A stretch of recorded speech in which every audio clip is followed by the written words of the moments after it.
Let's sum ourselves for prayer.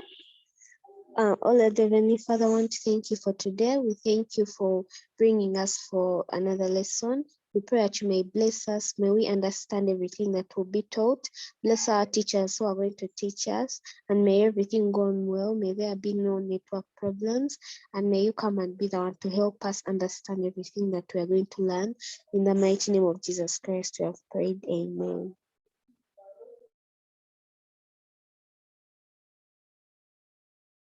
Thank you, Stacy. Amen. I want to very quickly go through the assignment that I left you with. Remember, you were supposed to rearrange a letter. Were you able to rearrange it by a show of hands? Who attempted the letter? 2 people.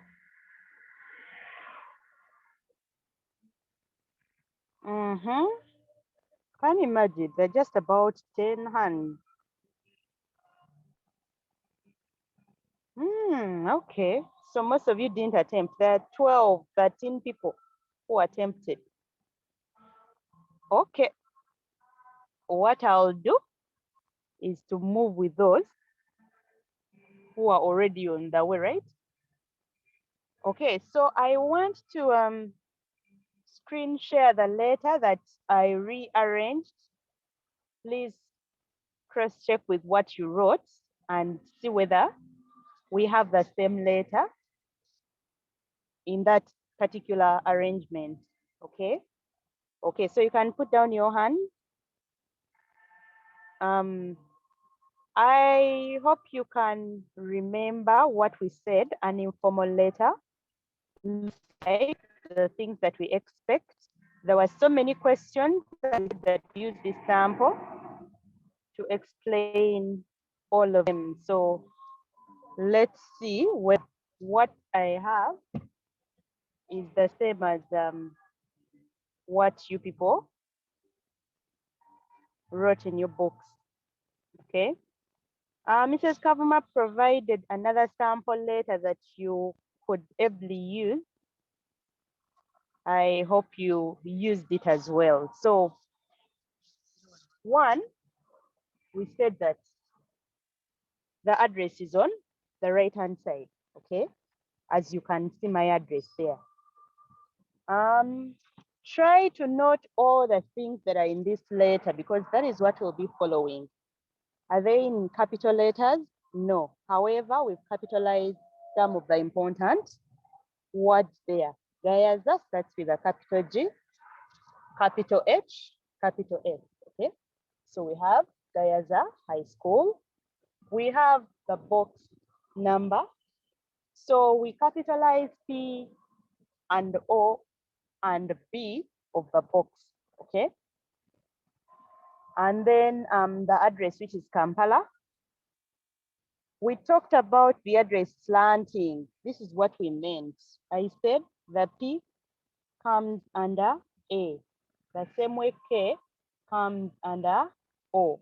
So I hope you can see the slanting we were talking about. Then we said we skip a line after that. I hope you can also see the full stop after Kampala, because that is the end of the address. Then we have the date. You remember we said that in the date, we don't need to power the TH, okay? That is why it is on the same line as the 4. So 4th, then the month, after the month, there is a comma and then a full stop at the end, okay? So if you have that, please tick off. The next thing is the salutation. Remember, we talked about it and we said it begins on the margin, okay? So we have dear Jen, and there is a comma, okay? To show that it is really a greeting. Dear Jen, how did you write your first introductory paragraph? How did you write your first paragraph? Did you start with, I've already met some very nice friend? So we started with, oh, how I missed being with you during the holidays this year. So this person is talking to a person they really know, or a person who is very close to them. Everything in my new school is different from what was in my primary school. I don't know if I'll ever get used to living here. I'm so glad that O level doesn't last for many years like primary. Now you'll note that there are some contractions in this paragraph. For example, don't, for example, doesn't. When we are writing a formal letter, you remind me of the difference there is between this and what we write in a formal letter, okay? After my senior 4, I'll have to get an A-level school in my home area, okay? Is that your first paragraph? If it is, please give it a tick. I've already made some very nice friends, but don't worry. No one could ever replace you as my best friend. After school, I sometimes go to my friend Fiona's house. We both enjoy the same type of music and movies that you and I like. In fact, Fiona and I have tickets for Judith Babide's concert next month. I wish you were coming with us. Life is very different here. So much as the friend is not here, but you see that this friend of hers is trying to update her on her life. Would you believe that we have to wear a uniform even over the weekend? It is a blue skirt and blazer, a ridiculous checked tie, not to mention a pair of horrible long white socks. It's awful. Besides, there is nothing to do in the evening since the school has no co-curricular activities. That is all for now. I must start on my homework for English class tomorrow. The teacher wants us to write about how we spent the holidays. Please write soon and tell me all the news. I miss you. And then I hope we are following the conclusion. You see the conclusive paragraph. Then there is the signing off. Lots of love, Mary. So you'll tell me the differences because I remember telling you to read about informal letters and formal letters. Okay. So I'll be referring to these to see or check on the differences you have found. Okay. We said on the same hand where your address is where you sign off. So your address is on the right hand side and you see that even the closing or the sign off is on the right hand side. The paragraphs are indented. We said some space away from the margin, okay? So let us forget the primary way of paragraphing by leaving a line. The only line that we skipped in this letter is the line between the address and the date, okay? The rest is really only indenting the paragraphs. Okay. So I'm going to come questions. I can see hands. Nanyanzi.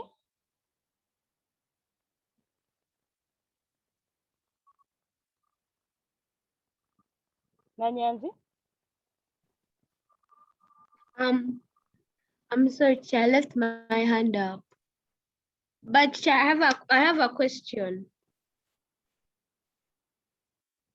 Please. Excuse me, Chair, I have on before we arranged, it was in a disorganized order. The part there were like two paragraphs. The one of I have already made some very nice friends, and the one of in fact Fiona and I have tickets for Judith Babidias. When I rearranged them, I separated them. But for you didn't. You put them like together. Are they following that particular order? Yes. Then it's okay. But remember, we said your letter shouldn't be too long. So I hope separating the paragraphs doesn't make it longer. Okay. Yes.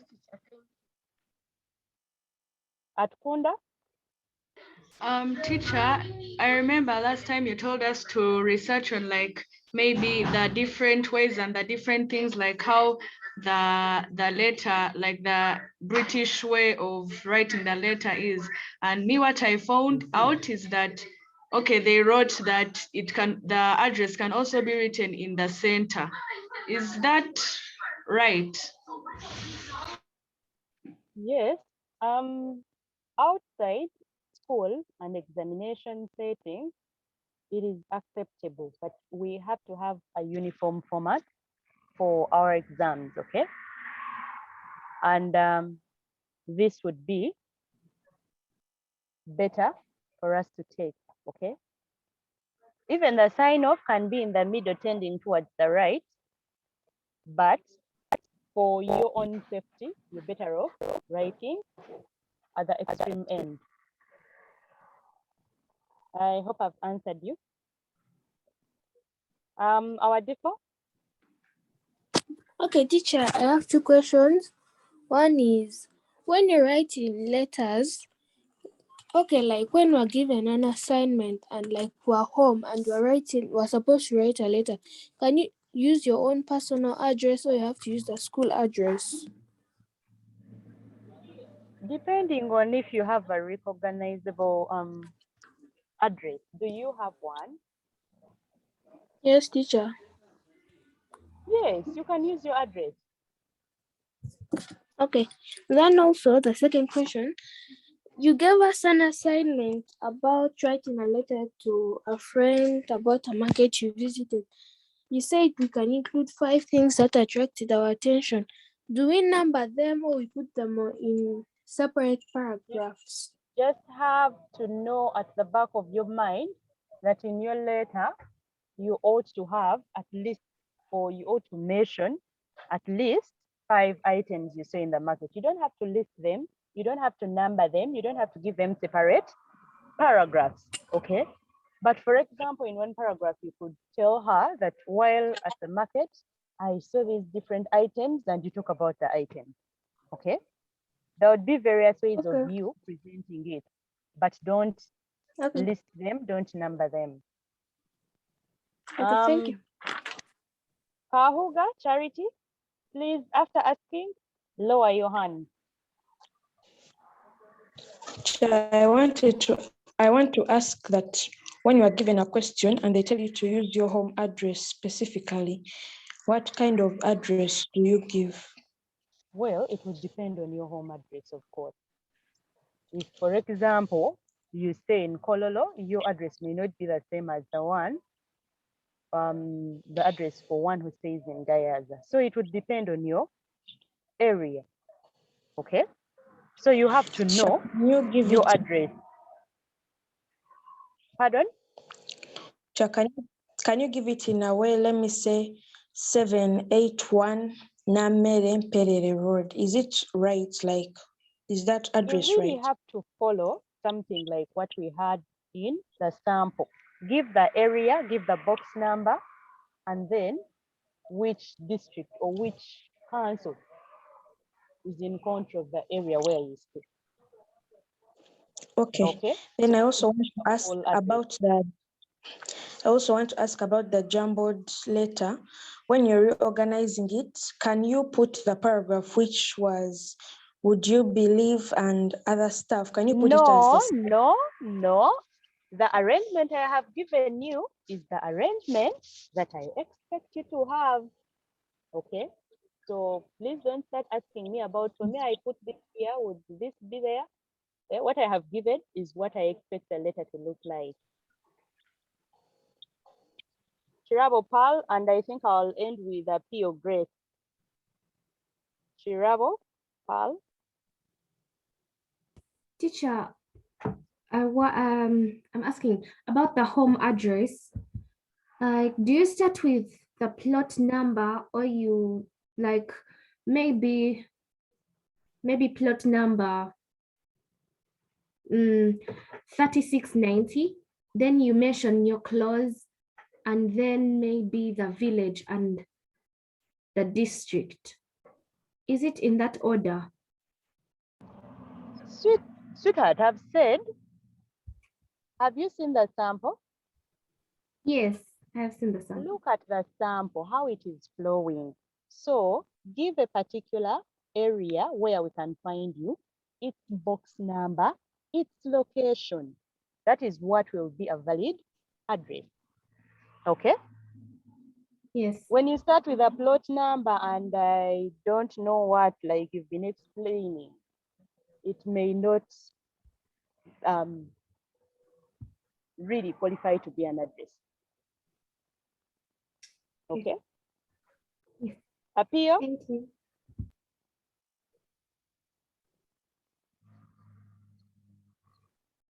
Excuse me, teacher. You say that in the address, there's only one skipping. Okay, in the letter, after the address, then we skip a line, then the date. So on the Come again? salutation, can't we also skip that? You say, Yes? you say that after the address, we skip a line Yes. for the date. That's the only skipping, but can we also skip a line for the salutation? No, that is why I said the only line that we are skipping in this letter is the line after the address, separating the address and the date. Did I say that? Okay, Okay. okay. Thank you very much. You can just post your questions in the chat so that we proceed to what we have to look at this morning. So I want to hand over to Teacher Percy. Thank you very much. You're welcome, Teacher Debbie, Teacher Deborah. And thank you so much for that beautiful lesson. And I hope all of us have learned how to write letters. And you can write beautiful letters to your loved one, to your friends, to your siblings, etc., etc. Yeah, let alone we shall learn another letter. But for this time, let's have that one. And for today, I will start by asking whether there is someone who did housework today. Did anyone do any housework today? By show of hands. Did anyone do any housework today? By show of hands. Let's see. There are very many people that did housework today. And thank you for doing housework. Thank you for being good girls. Yes, that's a good sign that all of us are good during this pandemic and we can help out. For today, we are looking at the fifth theme, that is children at work. And for a quick one, if Teacher Bruno is around, can share with us the screen. If not so, anyone can share.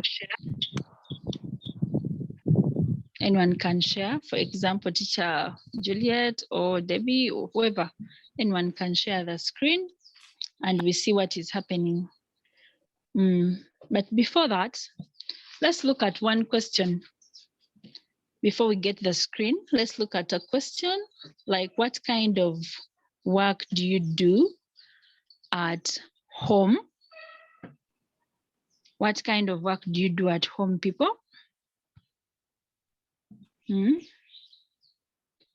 Let me have Hosanna or Nanyazi. What kind of work do you do at home? Yes. Yes, Nanyazi. Yes, teacher. For me at our home, we distribute housework weekly. And for me, I was given like to mop the house. So for me, I like mop the house early in the morning. And I iron the clothes. I iron clothes and I clean balconies. Yeah, those things. That is very good. Katsime Grace. Katsime Grace, can you mute yourself? What kind of housework do you do? What kind of work do you do at home? Katsime Grace? Maybe Hannah Chirabo. Hannah Chirabo. People are not muting themselves. Let's have Jemima. Jemima. People are not muting themselves. They don't want to tell us what kind of housework they do at home. Maybe we can stop there and we put down our hands.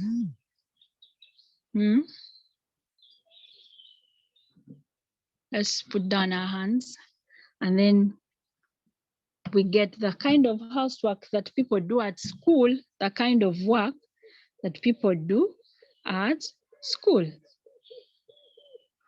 The kind of work people do at school. Okay, can I have Sophia? Sophia?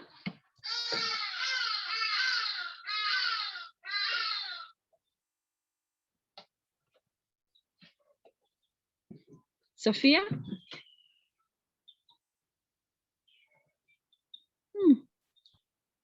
Sophia, please.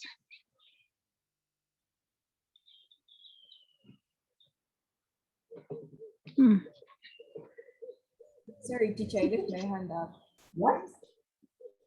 Okay, can we put down our hands if we are not like answering? Can we put down a Lunkuse, the kind of the kind of work you do at school?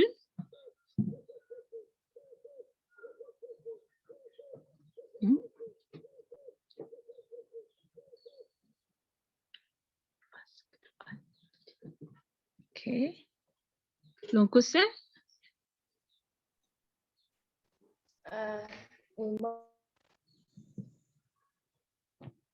Yes, Cynthia?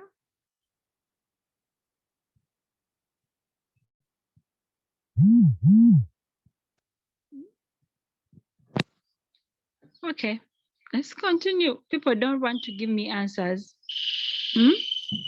They don't do housework at school. They don't do any work at school. But at school, I think people do research. People do something. Let me ask Teacher Irene to take for me the hands. Because it's like people have a problem with unmuting themselves. Before I continue,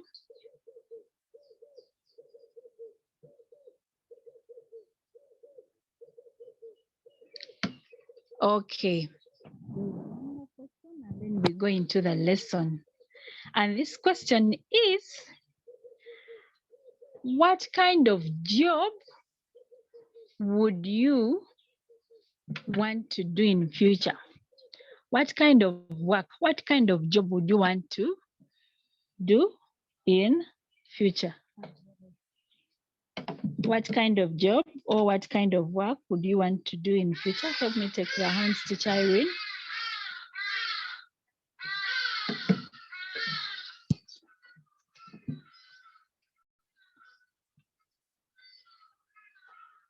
Okay, Best Blood, you can unmute and say something. Unmute.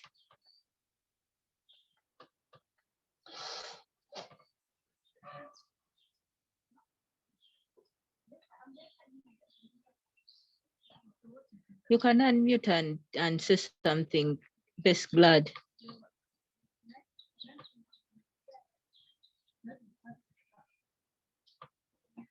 Okay, Kaye Surona.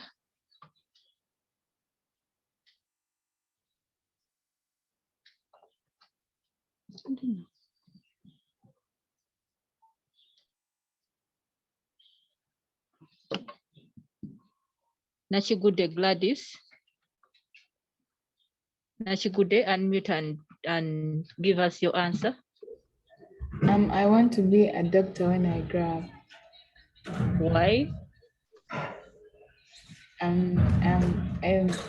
want to be a doctor because I love really caring and treating people. Yeah. Another one? Okay, Adeke Faith, you can unmute. I would like to be a neurosurgeon when I grow up because. And why?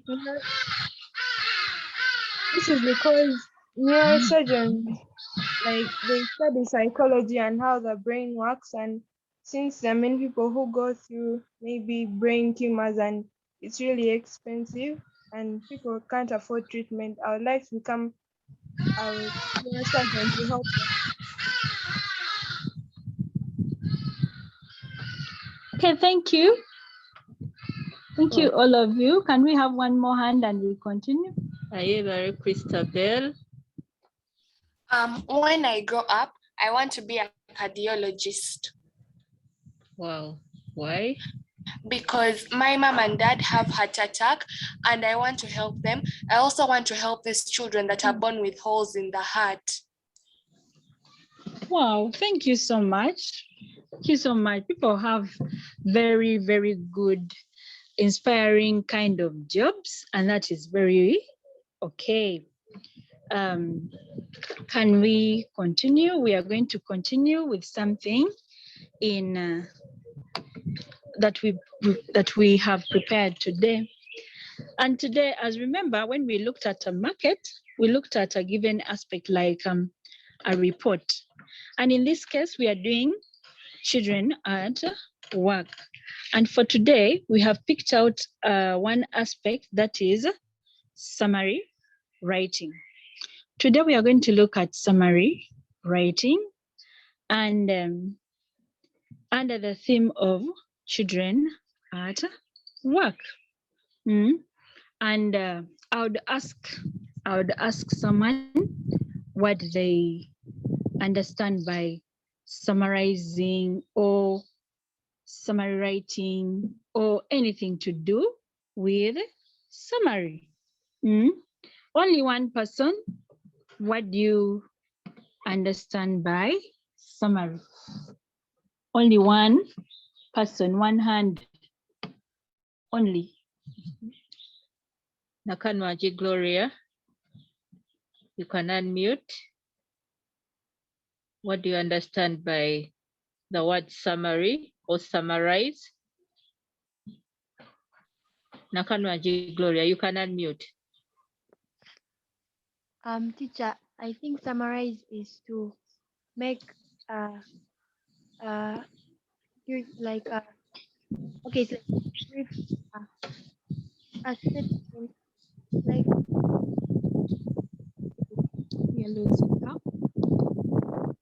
Okay, thank you. Thank you very much. I think summarizing or to summarize is to shorten something or to make something brief or to compress or to put something together but in a short form. In a short form. Therefore, summary is a short version of a text. Short version of a text, and a text can be anything. It can be a story, it can be a poem, it can be a passage, anything that you're told to summarize or to brief or to give a brief account of that something. And of course, there are some reasons why we summarize things. There are two of them, and the main is to present something in a short form. And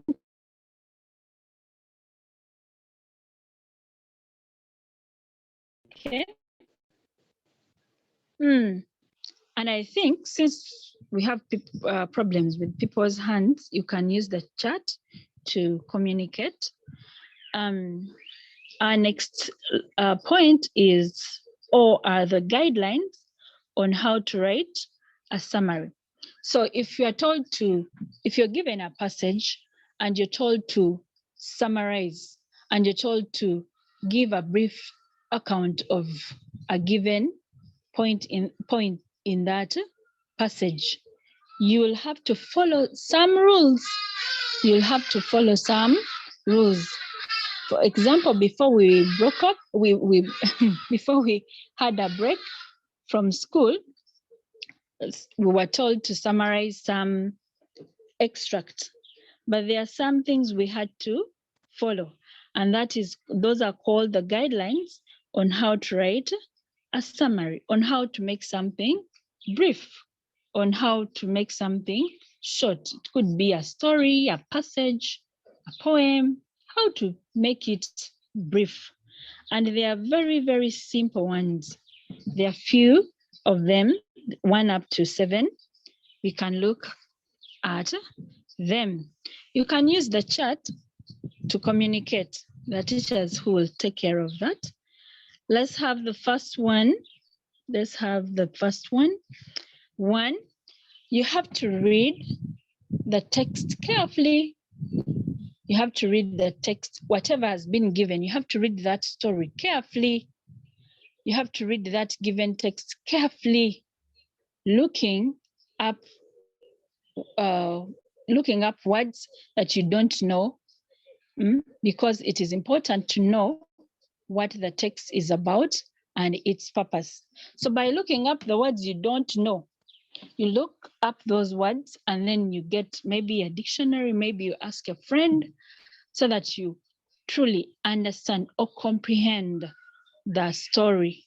Understand the story. So you read the story carefully, noting the words you don't know, and then you, after looking them up, you continue reading the story, because it is important to know what it is about. And then we have number 2.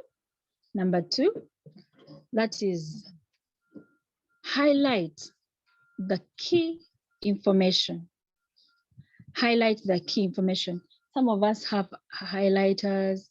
Some of us can use the pencil to underline. You can use anything that can remind you that this is a main thing. This is what I'm looking for.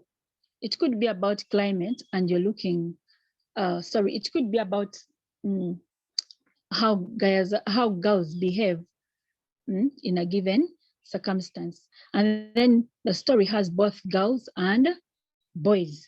So for you, you're looking at girls. So whichever point about girls, you will highlight or underline so that you don't forget that point, so that you don't forget that idea. And sometimes we omit details such as examples, quotations, so that we don't want to have a lot. If there is a quotation and it is enhancing the point, we sometimes omit all the examples, we omit them or we leave them out so that we don't want to get disorganized. We want to only highlight the main points. And then 3, we make notes on the key information in your own words.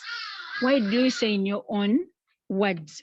In that way, you show the teacher, or you show whoever is going to read your summary, or whoever is going to take a look at your summary, that you've understood. Remember, our first point was you read and read carefully to understand. So by putting or noting the key information in your own words, that shows you have understood what you're going to summarize, what you're going to make brief, what you're going to shorten. I hope we are together. Irene, you can check the charts and try to answer them. And then number 4, we have another aspect, that is organize the idea in your notes into a logical order and must show the same argument. Let's have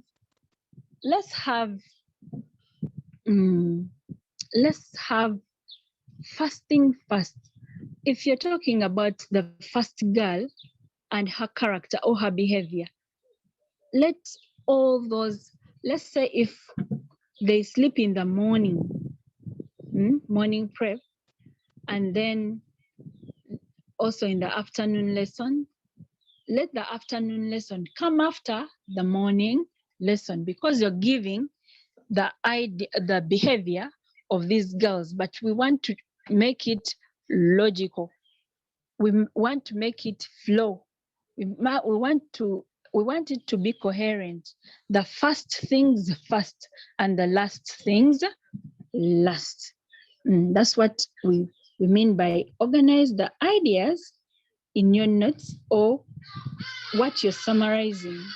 Let your ideas flow from what happened first to the last.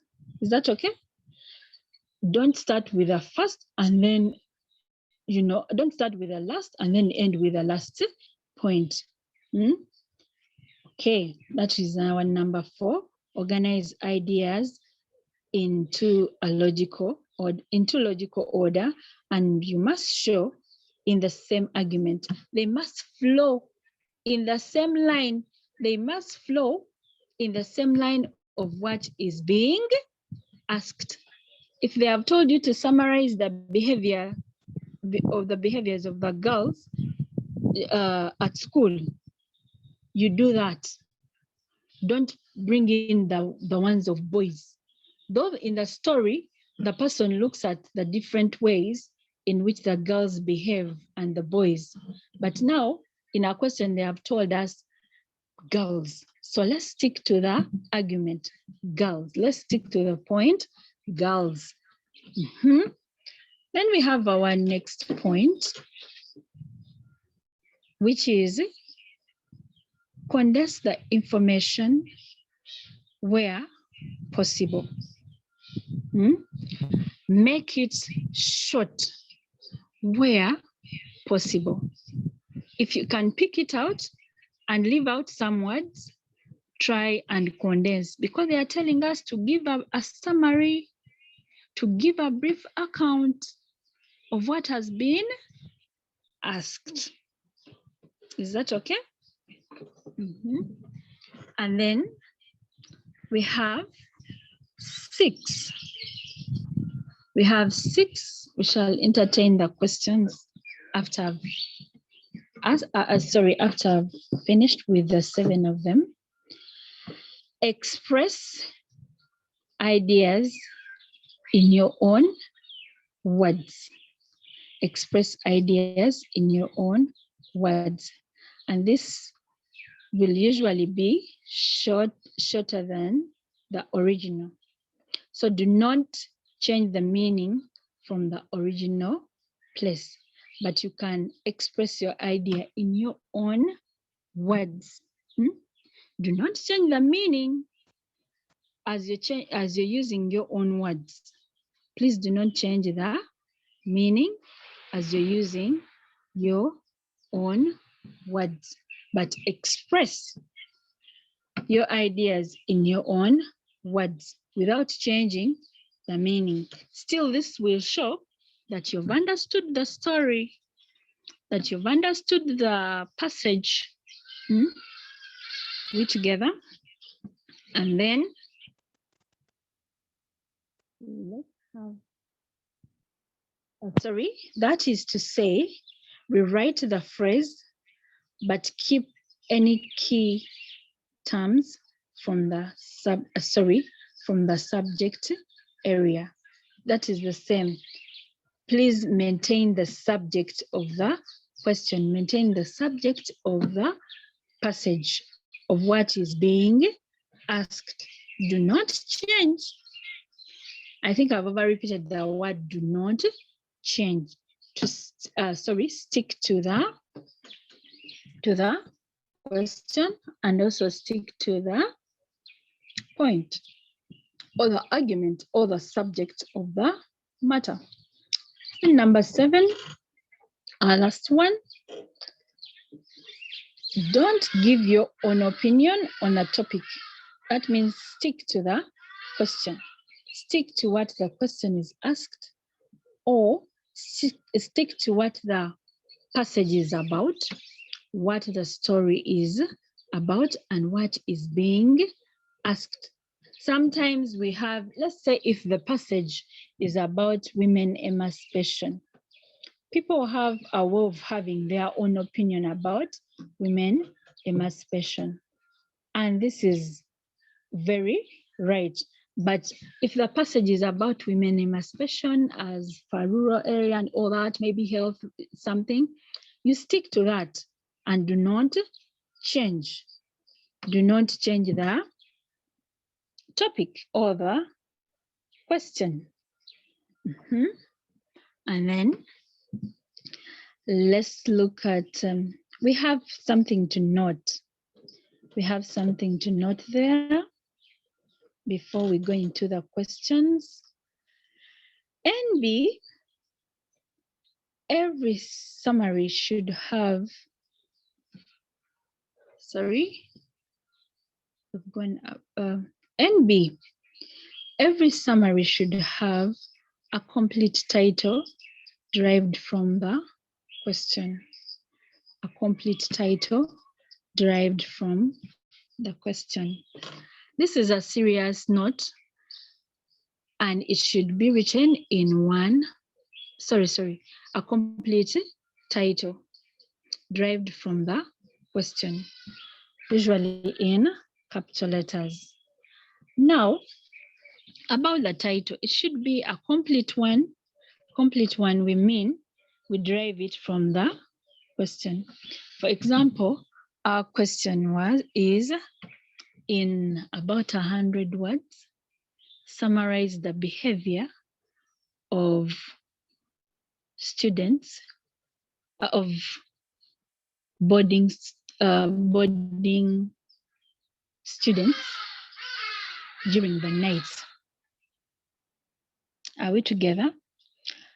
And our question will, our title will be the behavior of boarding students during the night.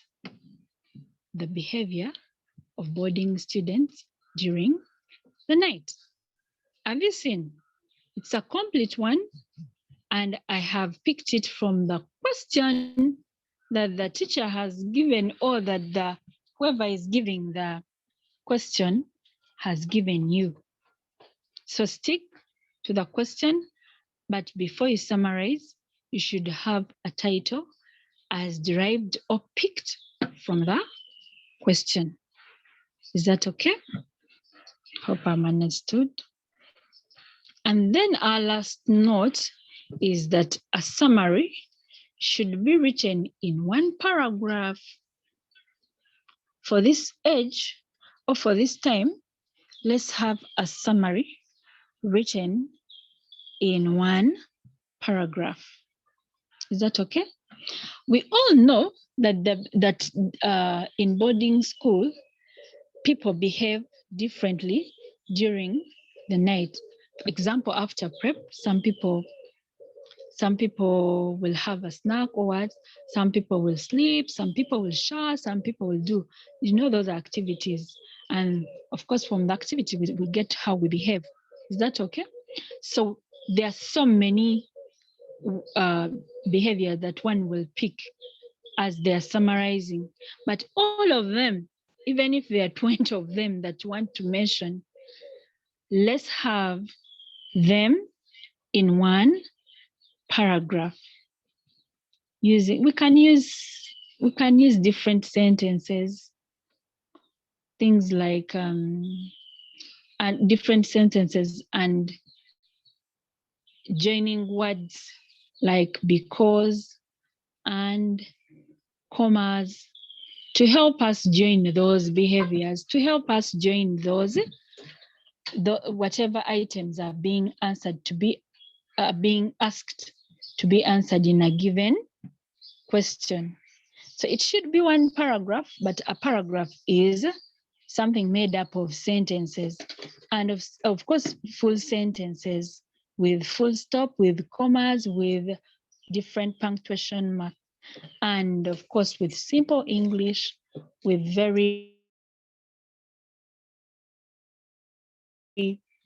with good grammar, etc. etc. And before we go any further, I think I would encourage questions. Let me encourage people to put up their hands, and Teacher Irene will help us to pick them. Thank you, Teacher Irene. Let's have a few. Grace. You can unmute. Excuse me, teacher. I wanted to ask that on the title in primary, they told us that the title should have a maximum. In primary, they told us that the title should have a maximum of 7 words. Or 5 Okay, words, sorry. But when you were telling that is in composition writing. As we are writing our composition or story writing, for example, you're writing maybe your best day at school. That one, you can have the best title is that one of 7 words. But here is summary writing. You've been given a passage and you're told to summarize it. There are different points that you're supposed to pick out and summarize it. Now this one is different from composition writing, summary writing, different from composition writing. And we derive the title from the question, and the question could be more than 7 words. I hope I'm understood. So it could be more than 7 words. And since we are going to pick our title of summary writing, we are going to, we may have more than 7 words. For summary writing and for composition writing, we can stick to the best titles as 7 words and below. I hope I've answered you. Another one? Okay, I will help you.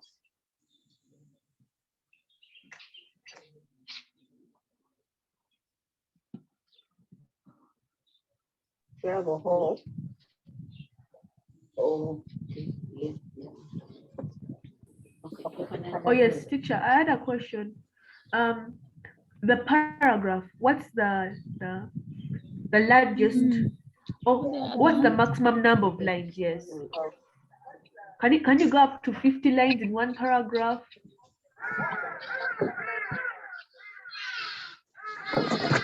Maximum number of what? Of lines you can put. Can you go up to 50 lines in one paragraph? Or there's a limit? Hello, Teacher Pressy. Hello. Yes, please. Yeah, Teacher Pressy, this is Yes. Okay, I would like to give an answer to that. I think the student is asking that what is the maximum number of lines or sentences in a paragraph when you're writing a summary? Is that the question? Is the student still on? Yes, that's the question. Okay, now the answer is, usually when you are writing a summary, you are given a maximum number of words that you should use. Are we together? For example, yes. They can say, in about 120 words, summarize the causes of what? Of unemployment. Let me say the passage is about unemployment, okay? Yes. And they've talked about the causes in that passage. And then they tell you that in about 120 words, summarize the causes of unemployment. So in most cases, It's not about how many sentences you're going to use or how many lines you're going to write in your paragraph. Remember, Teacher Percy made it clear that your summary should be written in one paragraph. So what you pay attention to are, 1, mention the causes, highlight them, and 2, pay attention to the number of words you have been asked to use. It is very important. The number of words, pay attention to the number of words. Questions, in most cases, come with the number of words that you should use. That is very important. I hope I've answered that question. I also had another question. On the number of words, what's the basis when counting them? Do you count every word you put, or there's like a specific way they count the words in your summary? I would suggest that for you as a student, make sure that first of all, you have picked out all the statements that answer the question. If you're looking at the causes of unemployment, first of all, pick out all the answers or the causes that are in the passage about unemployment without you adding in anything outside your head or whatever, but something that is in the passage. Pick it out. And after that, write what you call a draft or a rough copy. And then after that, you start crossing out the words that you think, because sometimes we use so many words to mean one thing. So you start crossing out those so many words and replace them with one word, but without losing the meaning. You shouldn't lose the meaning from the original piece. And then after that, you will find that you are within the limit of words. So if you've been told 120 words, it shouldn't go beyond 122, 123. Try as much as possible to keep it 120. And when you simply write 100, that means in the 20 words that you've left out, probably you've left out a point, okay? Because remember, by the time the question is set, there is a guide that is made and the person has gone through and has probably counted the words and estimated that this person will have to use 120 words, something like this. And then secondly, your question was about, do we count the words? In most cases, yes, we do count the words. For example, I can say that horizontally, this person writes around an estimate of 10 words on the line, and vertically, this person writes around 8 words on the line. I mean, we have 8 words on 8 lines that have been used. So that means 10 times 8, that is around 80 words. So we estimate, but in most cases, we also count. We also count depending on what the person has written. So you need to keep within the limit of words. Are we there? Thank you. Thank you, Mrs. Kavma. Any other hand? You're welcome. Yeah, if you have, you can count them one by one. If you have the time, you can count the words one by one. Thank you, Mrs. Kavma. Another one? Motoko Lisha Shirabo. You can add here. Ask.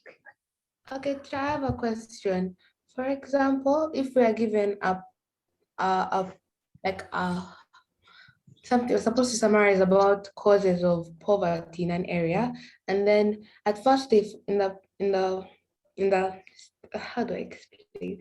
They first give us examples, then they explain the topic.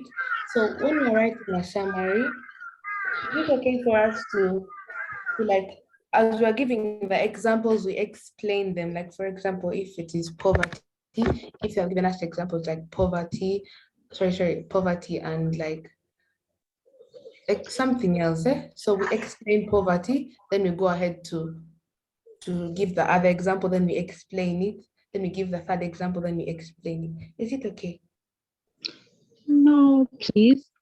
As Mrs. Kama said, we first of all pick out all the points that talk about the causes of poverty. Now, in this case, we are talking about the causes of poverty, which could be less than and all that.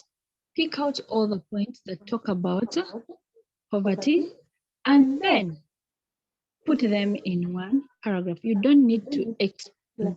You should omit some, you have to omit some of the things like examples, explanation. Laziness is one of the causes of poverty. You don't need to explain it because we have limited number of words.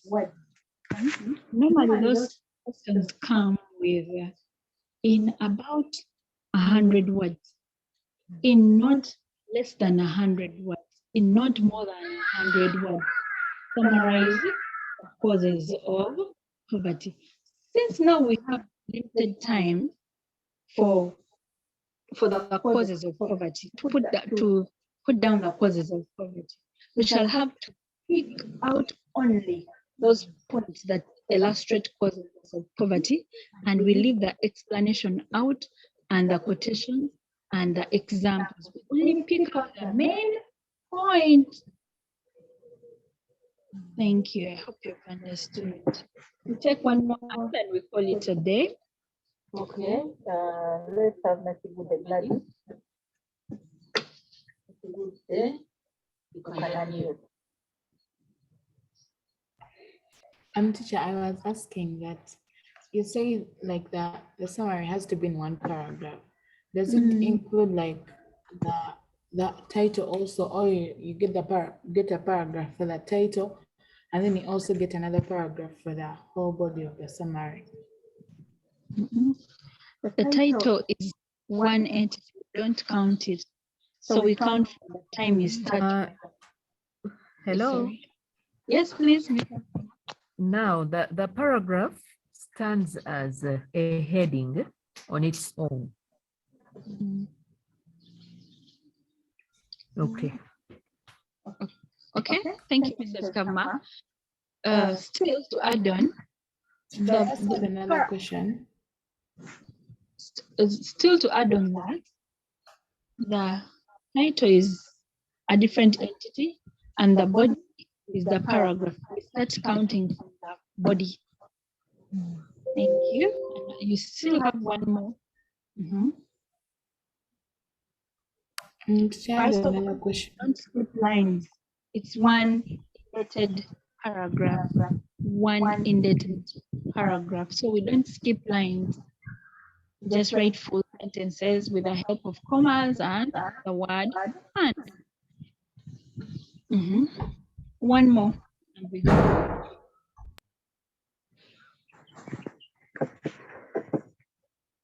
Okay, the last one, Adhere Esther. Adhere, you can unmute.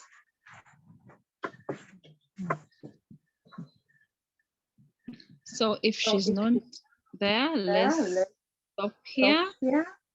God bless you. Thank you, teachers, who have been co-teaching with me. Mrs. Kavma, Teacher Deborah, Mrs. Sebunya, Teacher Kelly, and Mrs. Nabrige. Thank you so much for today's lesson. God bless. You're the host.